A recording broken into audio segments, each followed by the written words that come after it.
Curzon said that anyone who kept fighting deserves to be sent to a lunatic asylum. Willoughby de Brooke preferred Bedlam to Curzon. I am prepared to defend the hereditary principle, he said, whether it be applied to peers or to foxhounds. After a bitter debate, the vote was going to be very tight. Lord Willoughby de Brooke could see that some of his allies were wavering. Some cowardly souls were even sneaking out of the house. In a rather desperate attempt to keep one wobbly duke in the chamber for the vote, Willoughby de Brooke stole his top hat and coat. In 1911, it would have been unthinkable for a gentleman to go outside hatless. But the noble peer bolted anyway. He scampered off into the night without his hat. And that's as good an image, perhaps, as we'll get of the final political scuttling of Britannia's aristocratic order.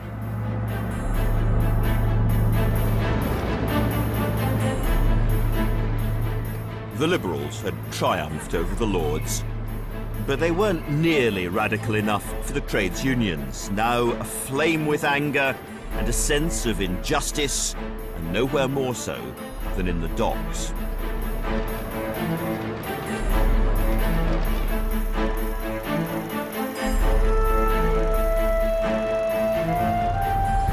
The Edwardians were hugely dependent on imported food, unloaded by tens of thousands of badly paid men.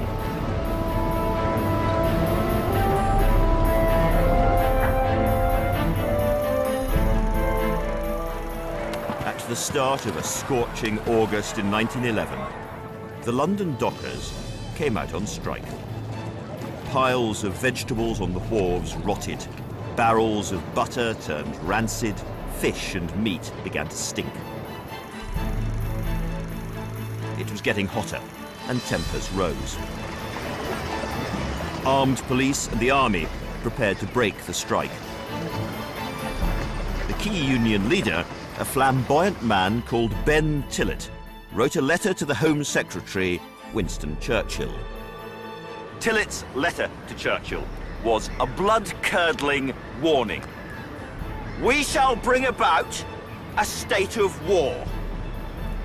Hunger and poverty have driven the dock and ship workers to this present resort, and neither your soldiers nor police, your murder, shall avert the catastrophe that is coming to this country. In the early years of the century, most radicals and socialists had relied on the Liberals, but the Russian Revolution of 1905 changed the mood. Ben Tillett and his comrades intended to take Britain down the same revolutionary road. Now they challenged the Liberals directly by calling strikes all over Britain. The mood turned ugly when police intervened in a dock strike in Liverpool. Violence spread rapidly through the city. The mayor of Birkenhead warned that this was no longer a strike, a revolution was in progress. And he told the Home Office, if you cannot offer me more military or naval support, I cannot answer for the safety of life or property.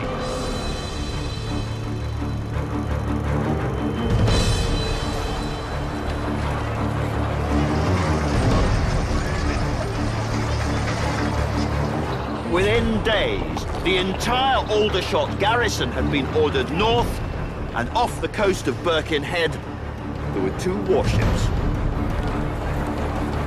The strikes and violence continued to spread. It was getting hard to see how the Liberals, with so many landowners and mill owners among their MPs, could ever be the true champions of the working class. In 1912, the leader of the London Port Authority, Lord Devonport, tried to break another strike in the London docks by drafting in blackleg labour with police protection. Tillett came here to Tower Hill, to a huge open-air meeting to test the workers' resolve.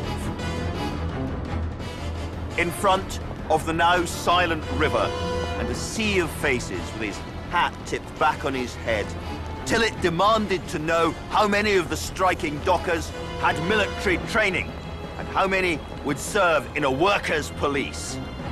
And a forest of hands went up, and his language became more inflamed. Sedition or no sedition? I want to say that if our men are murdered, I am going to take a gun and shoot Lord Devonport.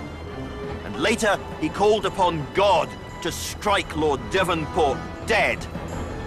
And the cry came back from the crowd, "He shall die! He shall die!"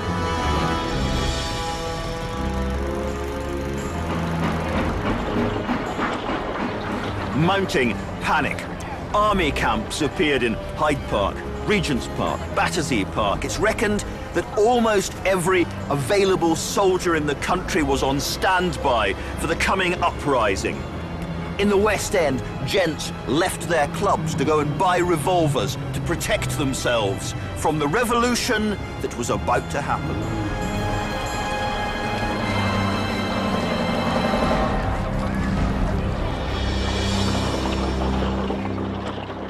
For a short while, it seemed that those who predicted a British Revolution weren't so daft. All of this happened exactly between the First Russian Revolution and the Second Russian Revolution. And though in the end, this fever, with its talk of workers, police and revolvers, would be washed away in the vastly greater violence and bloodshed to come, in 1912, the old order seemed not only old, but fragile. And the same was true in private life.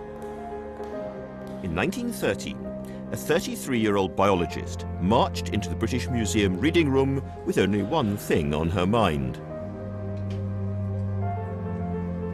She'd been married for over a year to a Canadian called Reginald Gates, but she was still a virgin. Her name was Marie Stopes, and like so many women of her time, sex was a subject she knew very little about. In true scientific spirit and showing considerable courage, Marie Stopes came here to the reading room at the British Museum to find out everything that was known about sex. And for 6 months, she read her way through every document and tract in English and French and German. Some of them so explicit, so dangerous, that they were kept locked away in a room with restricted access, known simply as the cupboard. Marie Stopes was genuinely puzzled about what was wrong with her marriage. She'd recently fallen in love with a married man, the translator of Tolstoy, Elmer Maud, who was lodging in her home. Reginald Gates was suspicious of their friendship, and in a jealous rage, he threatened to shoot him. When Marie Stopes returned home each evening, her husband was waiting for her, livid and brimming with abuse and taunts. She wanted to escape to the arms of Elmer Maud, but in those days, for an Edwardian woman, divorce was almost impossible. Edwardian Britain wasn't a nation of universal sexual repression. Among working-class families, huge numbers of children were born out of wedlock. Among the upper classes, sexual behavior was getting wilder. The late King Edward had led the way. Rather earlier, his notorious appetite for women had earned him the nickname Edward the Caresser. Herbert Asquith's diaries and letters reveal floods of passion for his much younger mistresses.